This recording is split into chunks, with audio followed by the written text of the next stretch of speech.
Alright, and that's a wrap on today's video. As we can see, we got this log. Hello everyone and welcome back. Today we're going to be tearing this WRX engine apart and getting all the good parts off it for the new block. If you missed last week's video, we talked a little bit about rod knock and some other issues these engines. We also removed the motor, as you can see, so if you missed that, be sure to go check it out.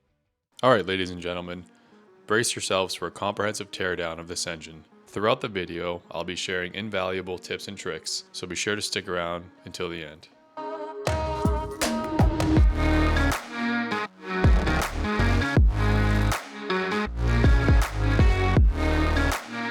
As we dive deep into the teardown process, our first step is addressing the air pump pipe, a common culprit for failure. Keep an eye out for cracked air lines as seen here. This will now go directly into the trash and be replaced by block-offs. And hey, while we're at it, let's bid a farewell to the EGR valve too. It's time for an upgrade, aka more block-offs.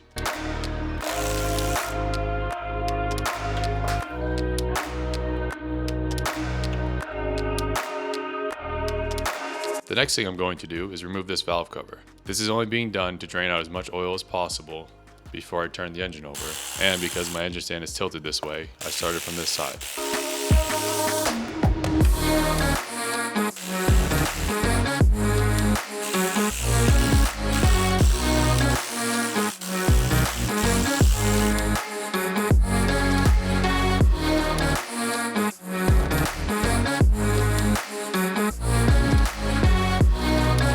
As we're removing the breathers from these valve covers, it's important to remember that any and all hoses on this engine are likely to be old, dry, and prone to breaking or cracking, just like this one. So if you plan to reuse any of them, take your time and carefully work them off. Using heat first may help soften them up for easier removal and reinstall. For the intake to come off, it's a lot of small connectors, hoses, and some bolts. Take your time navigating through the maze of wires and lines, especially given their age and brittle condition.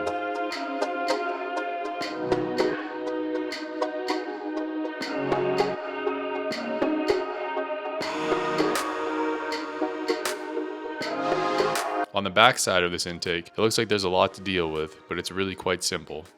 There's a couple coolant lines, vacuum lines, and more connectors.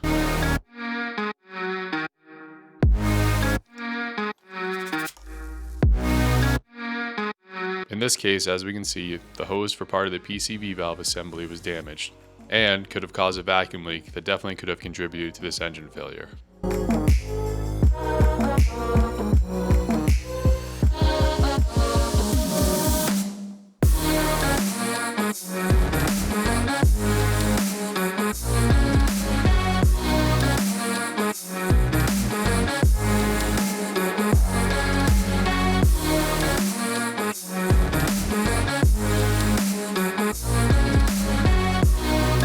On the right side, we can start by removing this coolant expansion tank, which hides some of the intake manifold bolts underneath.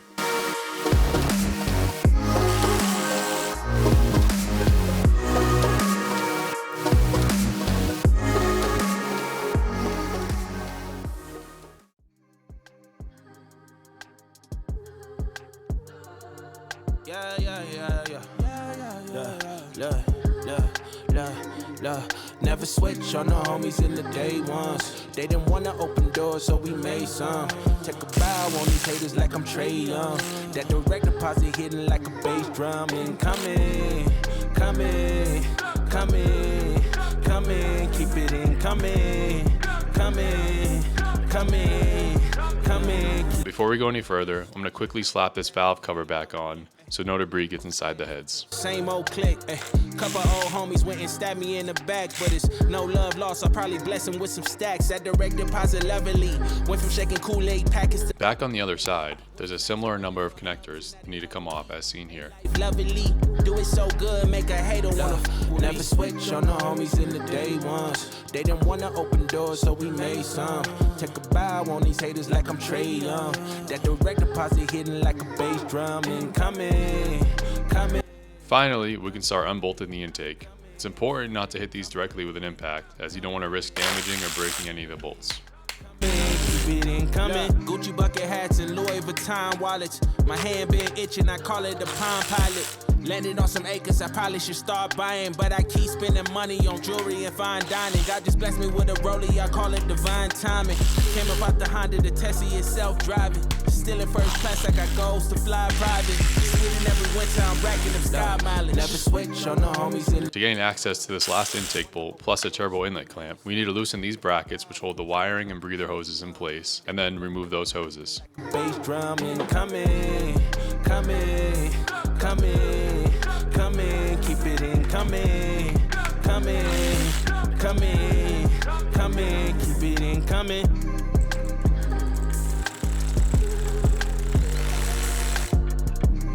Time to remove the intake, and of course in my case, there's always one more thing to disconnect. Luckily, it was just a coolant line that quickly came loose.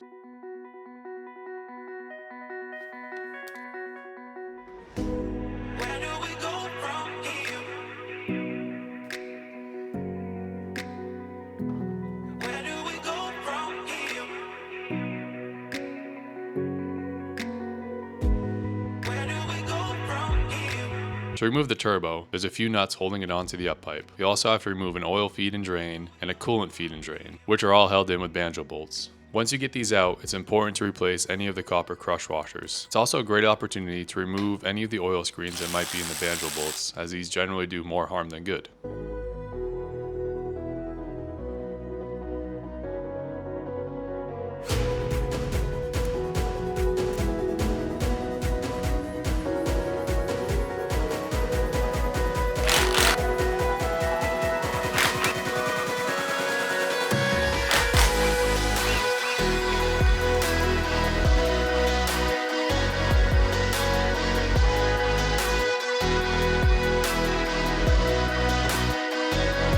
Once that's out of the way, we can quickly remove the brackets holding the up pipe into place on the block.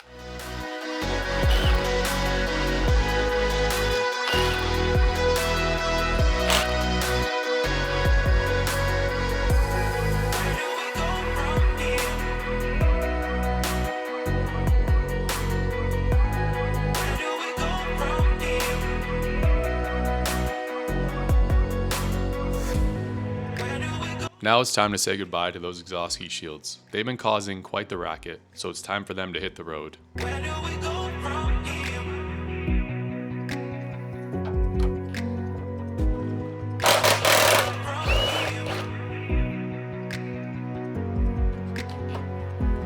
Where do we go from here?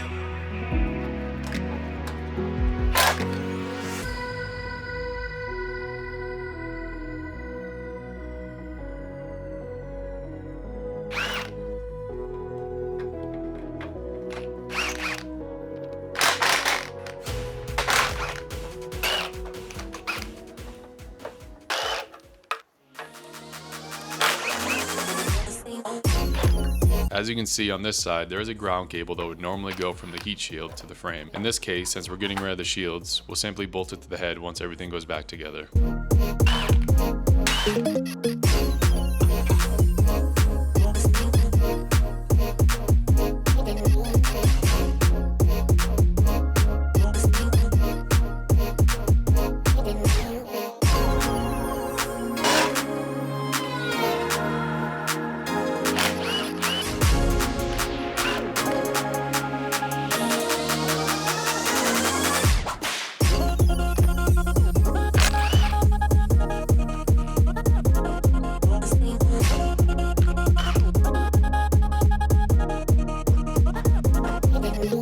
With the engine mounts, flywheel cover, and oil pan in our sights, it's time to roll up our sleeves and get our hands dirty. And speaking of the oil pan, wait till you see the surprise lurking inside.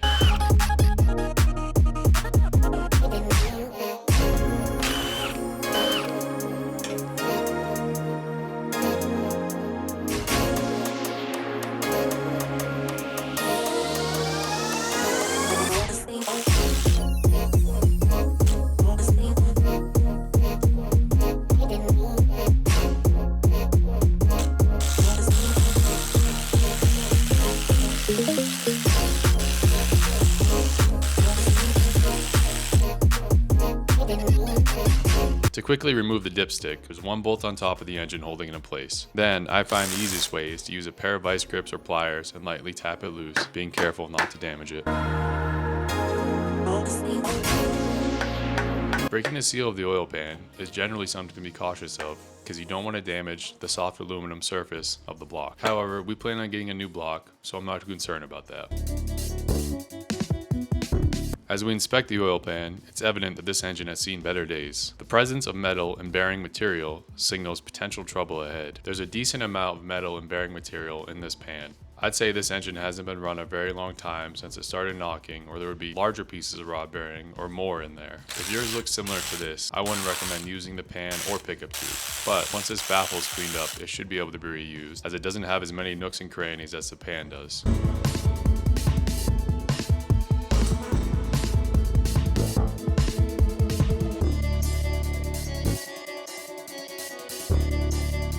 Back on top of the engine, we can get some more accessories like coolant and vacuum lines removed, as well as a coolant sensor, NOx sensor, and the other EGR valve.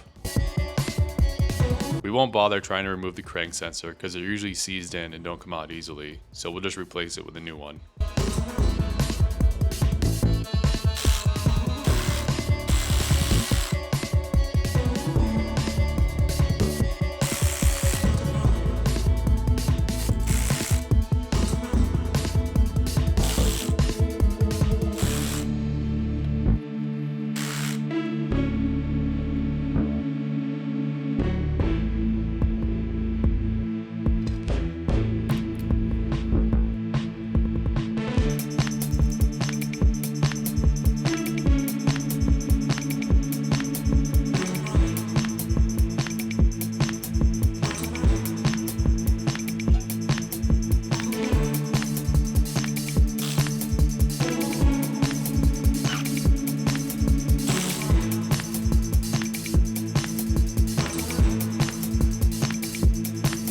Since I just broke the remaining part of the PCV valve and it was already cracked, I'm just going to cut what's left of it so I can reuse the connector if I need to for the new hose assembly. With the top accessories out of the way, we're gearing up for the next phase, starting with the crank pulley, then timing covers and other components. You may have to carefully pry at this pulley to remove it. For me, all it took was a little wiggling back and forth to slide right off. We'll then put the bolt back in place so we can time and crank the engine over later on.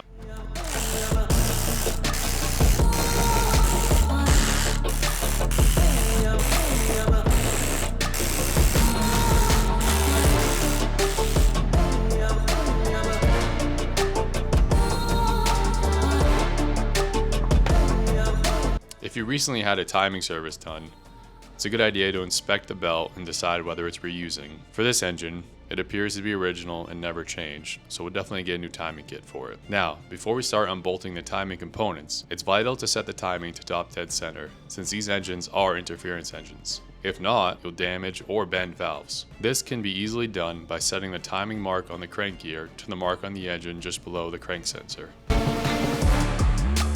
If you do plan on reusing the timing components and belt, you'll need to find a way to put a pin in the hydraulic tensioner. Usually it can be done by slightly prying on the bottom of it and then letting the pin slide into place. Before you remove any of these timing components, it's important to note that some of the cam gears are under spring tension and will likely spin once tension is taken off the belt, so watch your hands. After the gears and pulleys are removed, you'll need to take these belt guides off. There's a couple on the corners of the timing belt and one in the center just above the crank gear.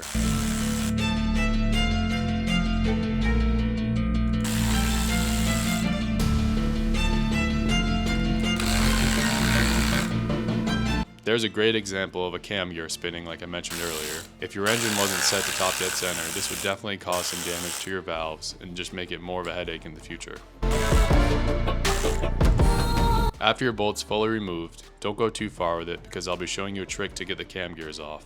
But first, we need to quickly remove the two covers on the intake cam gears.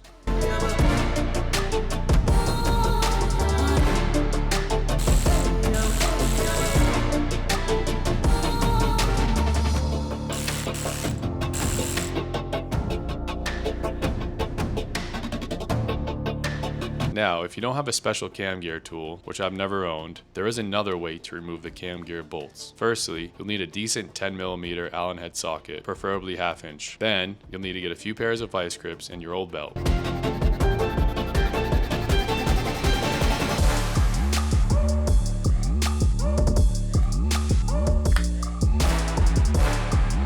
As you can see, I individually wrapped it around the first cam gear, then used vice grips in a few different spots to hold it from spinning. You realistically want this as tight as possible so that the gear doesn't slip in the belt.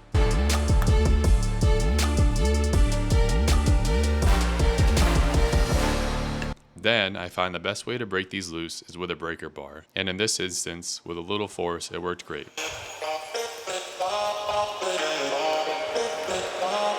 The bolts for the intake gears do have holes in them for oil to flow through, and the exhaust gear bolts do not.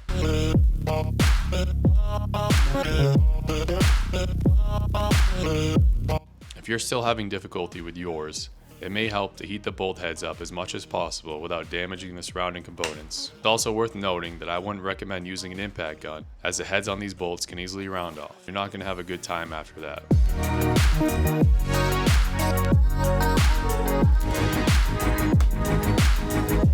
Once they're fully unbolted, you may need to carefully pry on some of the cam gears to break them free.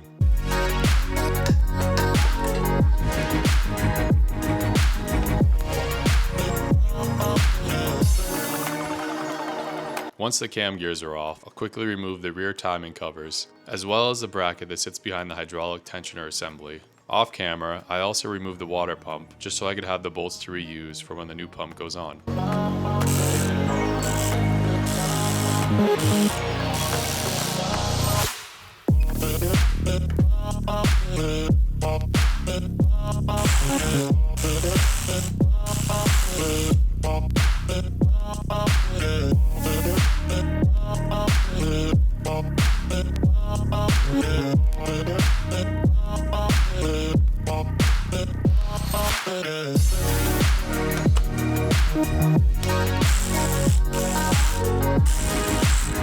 It's time to start removing the heads, but before we do, it's a great opportunity to check your valve lash measurements. It only makes sense to do it now, before we remove the cam gears, since we need to remove them to get the head bolts out. The way to measure these tolerances is with a feeler gauge, and the go, no-go method as I do.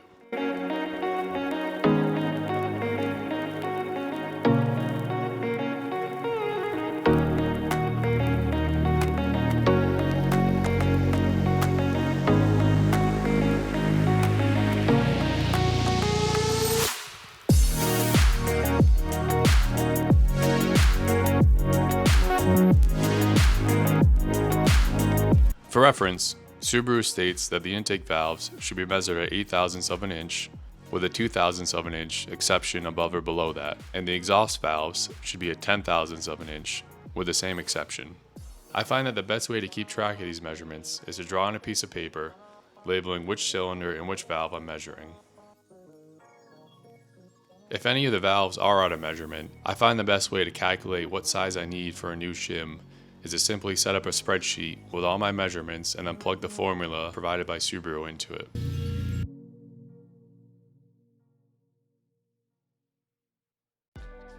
Once we're done taking measurements, it's time to remove the cam gears. Don't be too worried if you mix up the bearing caps, because they are labeled IN and EX, respectively, for intake and exhaust.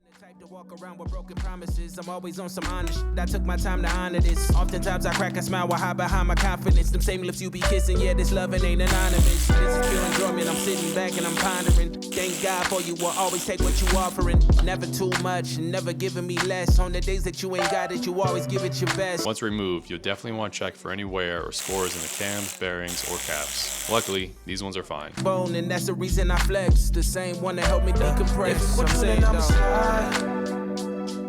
cause nobody do it like you be taking your time. Just talk to me, baby, tell me all the thoughts on your mind. Ain't shy, same lies. Keep the lights on in the daylight. Without you by my side, then it ain't right. Look, can't get right, I'll do it for life. I'ma knock it out the park, I'm done with the strikes, done playing nice, done. With the cam gears out of the way, we finally have access to our head bolts. For these, you'll need a good 14mm 12-point socket and a breaker bar. Do not use an impact on them until you break the bolts loose. Also, be sure not to drop or misplace any of the valve buckets if you haven't taken any of them out. You don't want to mix these up, as each one is a different size and independent to the valve that it's in. If you mess any of these up, there's a good chance when you put them back together, your valve clearances will also be messed up. Between the crease, I was moving like a dog, running around without a leash. Moving like a monster, found the beauty in the beast. That's what you did. Love I got for you is deep rooted, and everybody else getting muted. If with you, then I'ma slide.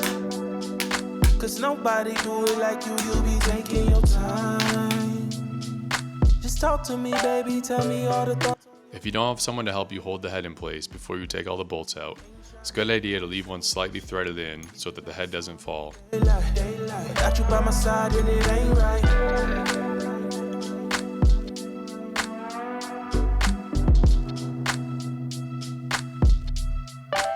Once the head's off, we can start inspecting for damage. The cylinder walls look fine, and there's no apparent piston to valve contact or piston or ring damage. Usually when a rod bearing goes, you can push the top of the piston and you'll hear a clunk. On this side, both cylinders and the bearings seem fine, so it's a good guess that we'll find something once we get the other side apart. I'll quickly get these cam gears out, and off camera, I did check all the valve clearances using the same method as I did on the other side.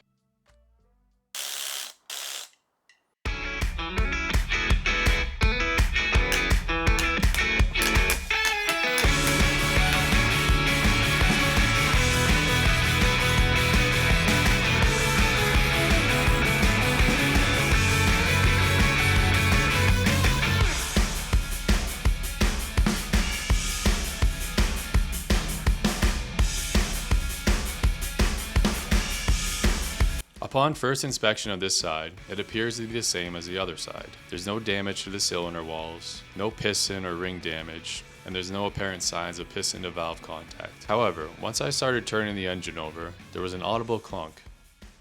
Then, once I started pushing on top of the pistons, this was revealed. Push on it real fast. I don't know if you guys can see or hear that. And with that, we find that cylinder 1 rod bearing has failed. The removal of this crank gear signifies the final chapter in this engine's dismantling journey. I planned to pry it off, but as you can see, it was ready for its next life on a new engine as it slid off like butter.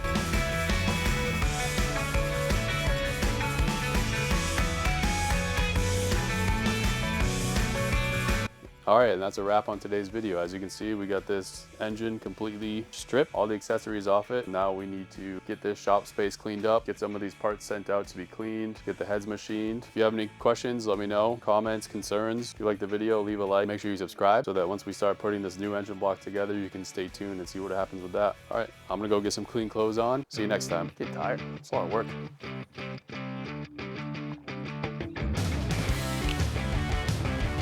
Are you getting my pants in this next shot or no?